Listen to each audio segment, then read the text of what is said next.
સુરતના ભીમરાડ ગામ સ્થિત ગાંધી મેદાન ખાતે કાંઠા વિભાગ માછી સમાજ ટ્રસ્ટ દ્વારા આયોજિત માછી સમાજ પ્રીમિયર લીગ MSPL 5 નો ભવ્ય સમાપન સમારોહ યોજાયો હતો। સમાજમાં રમતગમત અને એકતાને પ્રોત્સાહન આપતા આ કાર્યક્રમમાં મોટી સંખ્યામાં સમાજજનો અને ક્રિકેટ પ્રેમીઓ ઉપસ્થિત રહ્યા હતા। ગાંધી મેદાન ભીમરાડ ગામ ખાતે યોજાયેલ માછી સમાજ પ્રીમિયર લીગ MSPL 5 ની ફાઇનલ મેચ રોમાંચક માહોલમાં સંપન્ન થઈ હતી। સમગ્ર ટુર્નામેન્ટ દરમિયાન ખેલાડીઓએ ઉત્તમ રમતગમત ભાવના સાથે શાનદાર પ્રદર્શન કરીને દર્શકોનું દિલ જીતી લીધું હતું। કાર્યક્રમના કો સ્પોન્સર તરીકે ઉપસ્થિત રહેલા સુલતાનાબાદના ઉદ્યોગપતિ દીપકભાઈ ઇજારદારે વિજેતા ટીમને ટ્રોફી અર્પણ કરીને સન્માનિત કર્યા હતા। તેમણે ખેલાડીઓને અભિનંદન પાઠવતા રમતગમત દ્વારા સમાજમાં એકતા, ભાઈચારો અને યુવા શક્તિના વિકાસનો સંદેશ આપ્યો હતો। આ પ્રસંગે ઉપવિજેતા ટીમ તેમજ શ્રેષ્ઠ પ્રદર્શન કરનાર ખેલાડીઓને પણ ટ્રોફી અને ઇનામો આપી પ્રોત્સાહિત કરવામાં આવ્યા હતા। સમગ્ર કાર્યક્રમ ઉત્સાહ, આનંદ અને રમતગમતની ભાવના સાથે સફળતાપૂર્વક પૂર્ણ થયો હતો। MSPL 5 નો આ સમાપન સમારોહ માછી સમાજ માટે યાદગાર અને ગૌરવપૂર્ણ ક્ષણ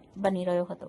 ASPL એનઆરકી આખા સમસ્ત દરિયાકાંઠાના માછી સમાજના ઉપક્રમે માછીની ટીમો જેનું આયોજન સમસ્ત દરિયાકાંઠાના માછી સમાજના પ્રમુખ શ્રી ઈશ્વરભાઈ પટેલે કર્યું છે। આજે ગાંધી મેદાન આ ગ્રાઉન્ડ મેન્ટેન કર્યું અને લાલભાઈ કોન્ટ્રાક્ટર પછી સ્ટેડિયમ જે છે તેની પીચ અને ગ્રાઉન્ડ છે તે પછીનું આ સેકન્ડ ગ્રાઉન્ડ ગણાય છે। એ બળવંતભાઈ લલુભાઈ પટેલ એ ભીમરાળના મોટા ભાજપના નેતાઓને સંપર્ક ધરાવનાર અને મને એવું લાગે છે 2027ની IPL અહીંયા જ રમાશે।